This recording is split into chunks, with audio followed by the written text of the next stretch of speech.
about, I think it would be your grandmother that did the lace making? We are rolling. Rolling? Okay. Woody, what I'd like you to do is tell me the story that your mother told you about a hanging that happened here in Oneida. Mm-hmm. And just kind of tell me everything about that. Who told you the story, and when it happened, and the whole thing, as much as you can remember.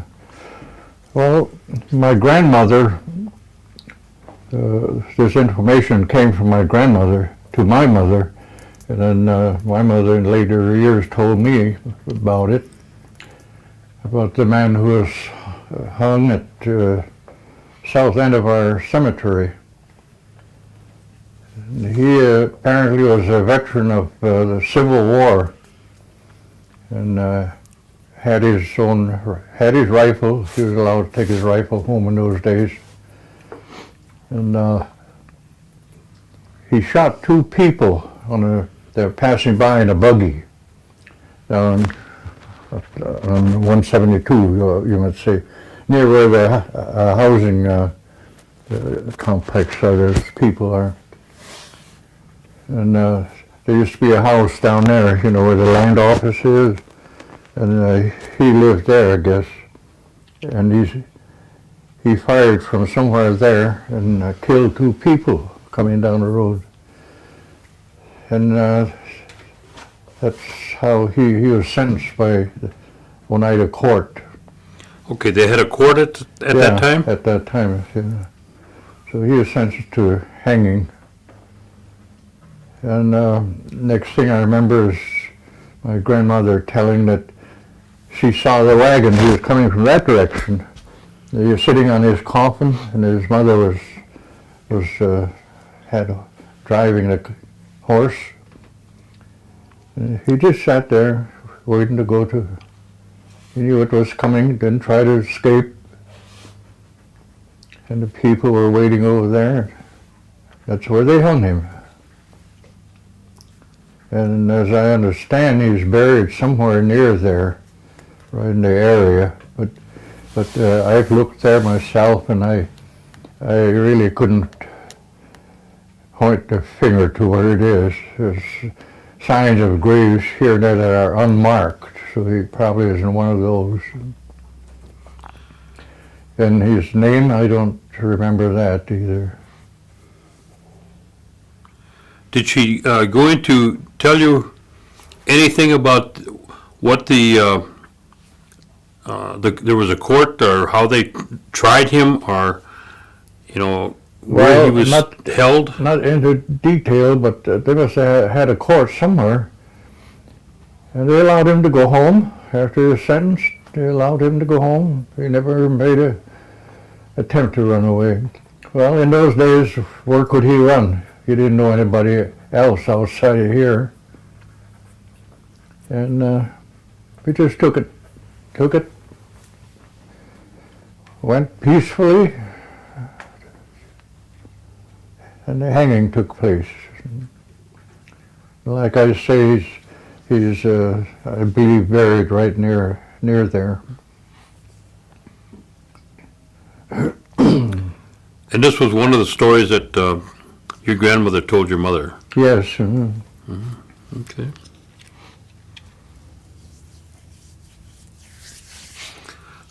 And the burning of the church, when lightning struck it. Yes, tell me the story about that. I was 9 years old, and we lived up on the house at that time. We moved from there right after to where I live now, but we were still up there. And during the night, a storm came up, and my folks were always wary about these storms. We lived on top of the hill where we got the full blast of the winds, and looking when that special lightning came on, and right after that, they looked towards the church. I guess it sounded like the thunder came from this way. And they saw the flames up in the tower. So there's no time. One of the sisters got in there in time to save the books, with all the records, birth records and all that. She got in there in time to get those out of there. But after that, nobody could go in there. There's one thing I always remembered. I was telling this same story to Edmund Paulus and a priest that we had here at that time. I forget which one. And we were in a church there, telling him where the organ was, the old pipe organ in there. I remember that, yeah. And it was right there in that wall there. And he says, "Whatever became of that organ?" I said, "I just told you the church burned down." You couldn't take that organ out. That's a big pipe organ attached to all kinds of attachments to it. Nobody could push that out. That's where it went. Huh? Yeah. Ask him sometime. Okay. He knows where that old organ was. Well, after that, there was nothing, the stones standing at the church then.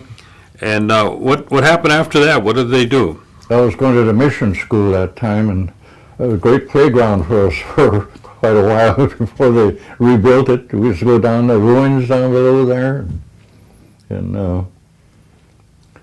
then they started rebuilding it. So all the church services were held at the parish hall. The parish hall. Oh, okay. I still remember Edmund Webster, who became a priest. They used to live down there, Solomon Webster, and then they moved to Menasha. He was like you are now, on the altar over at the parish hall. And they used to kneel down on the floor there, and all of a sudden he passed out. He fainted. I remember that. That was a funny thing to me.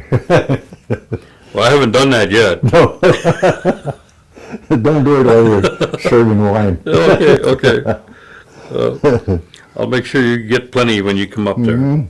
And I think Edmund is still living. His wife passed away. Of course, he's retired now. Yeah. I want to get a chance to interview him, and I'm He going to make. probably stays with his one of his sons there. I don't know how many he had in the family, but I know there's at least one. And the grandchildren are all grown up too now. The other thing that I want to share with us is if you can kind of give us a story or an overview of the lace making. And I know we talked about it before, but I'd like just you to give this to me again. Well, Sybil Carter in New York City, a group of wealthy ladies wanted to be of help to somebody and start something, and so they started making business, and they stayed in New York with among the Six Nation women there, and after a while they decided to start here in Oneida, and the sisters took it over at first. Then they got my mother into it and taught her how to make lace work. So after a while, she took it over. And we lived up there in the hill at that time. So she was in contact with New York all the time. They sent her all the material, lace, the linen work, and threads, and for bobbin lace, they had pillows for that. So they furnished all of that. And as they finished pieces, she gave it out to different ladies that she had working for her. And she had about 3 or 4 who were real good at the bobbin lace. That's rather intricate lace. Then more simple things that a lot of other ladies could do. So she'd hand out this work to these women. They'd go home and do the work, and they'd bring it back in when they finished, and in cash right away. They had it. She had enough money on hand all the time, pay them in cash, and they needed those days. There's a lot of the men weren't even working. Work was hard to get. So even though it was just a little bit, it amounted to a lot for them. And after we went out of business in New York, they shipped all the material to my mother. She continued working for until the women began dying off, and so she was doing it by herself. And she's still selling some pieces in New York. It kept dwindling down. And she would take her to the Brown County Fair, put it on exhibition, and almost all her work won blue ribbons. So finally, she stopped doing it too. Okay. Let me see, what else was I going to ask you now?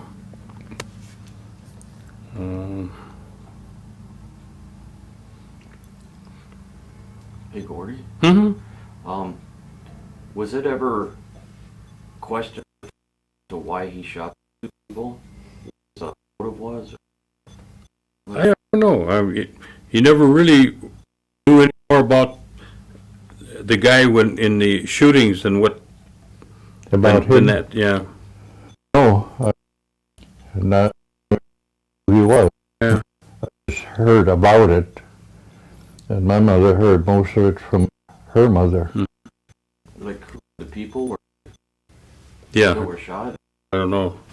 Well, maybe I could do some more research on that because it might have been in the paper too.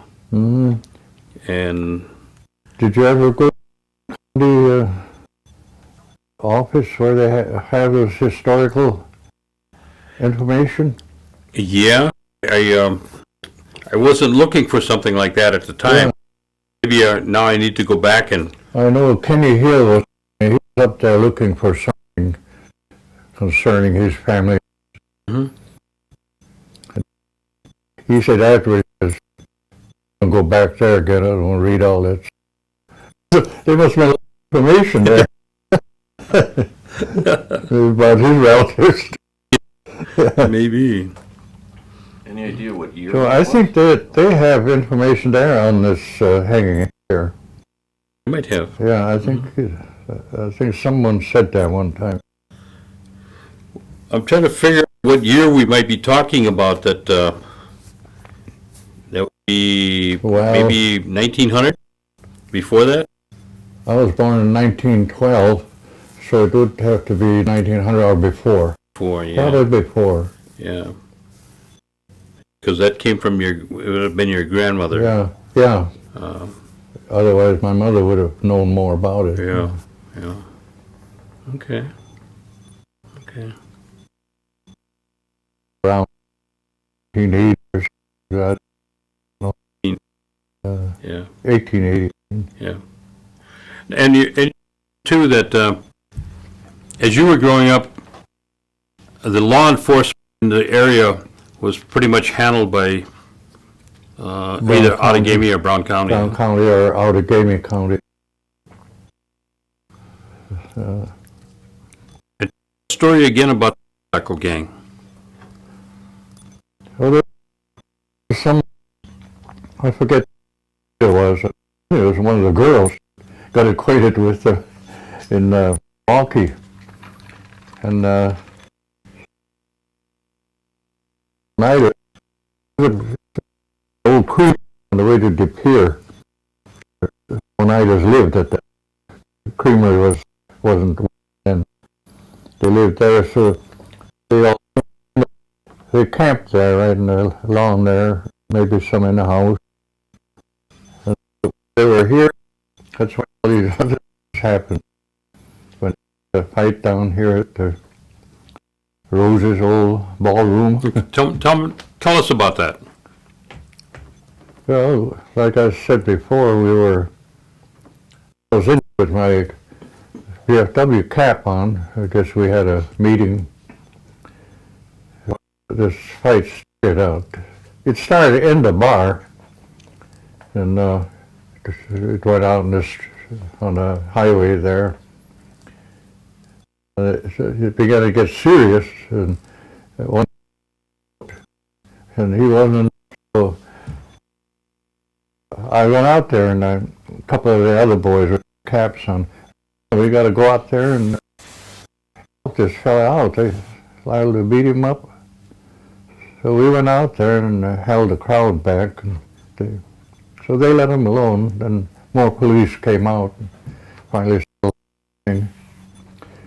And the motorcycle gang, they stuck around another day with their friend. In fact, they came to a picnic the church was having here. But everybody was a little leery something might break out again. But they behaved themselves. And we were afraid one boy jump in there or something, start something. There's one especially, I forget who he was, would do that. He started one. So we're kind of holding him back. So everything turned out good. Okay. Now, when you were younger, though, in your teenage years, Much. yeah. What would happen when there'd be any trouble? Would it take care of locally, or? Yeah. Well, at the time, at that special time, I wasn't a teenager then because I was out of service. Didn't go to service till I was 30 years old. So I was over 30 when that happened. And well, when you were, let's say you were 16 years old, yeah. and if there was a commotion that was going on here in Oneida, let's say one of the taverns, Well, they did have town constables, and but that was a little, because it was mostly Arkley at that time that started. They used to get them for dances, mostly. I guess it was required. They had to get a license for a dance. They had to have a constable there on hand. I know there were others that took that part there. And then we remember Arkley mostly it became the sheriff. That's how those things were handled. Mm-hmm. Okay. There used to be a dance hall in Oneida. Nelson Metoxen started that. You don't remember that? Oh, I remember that one. That was all where you came. It was located right behind that. It was attached to that. So in the back there. Doesn't look like there's for a dance hall back there. There was. And a big ditch down below. Some drum. Well, then there used to be the Skylar and before White Eagle. Yeah. That was the first tavern in Oneida, the one up there. Was that Yeah. that one? It's not now, but because Beaver's Tavern there started way after. It used to be Vandenberg's Tavern. One of the Vandenberg boys from the Kansas Valley, or his brother was started this one here. And it changed hands through the years, and finally I haven't been in there for years. No, I have not I either. don't know if anybody even goes in there. I'm in bed by 7 o'clock. Well, that's the story that I was looking for. That's what I'm, Okay. I want to thank you for coming. And we're other things I might have over. If you're feeling good enough, I'll get If some I more. find any pictures, I'll save them for you. I think I gave you quite a few of them. Yes, you did. Yeah. Okay. All right then. Yeah. Let me give you a little something for your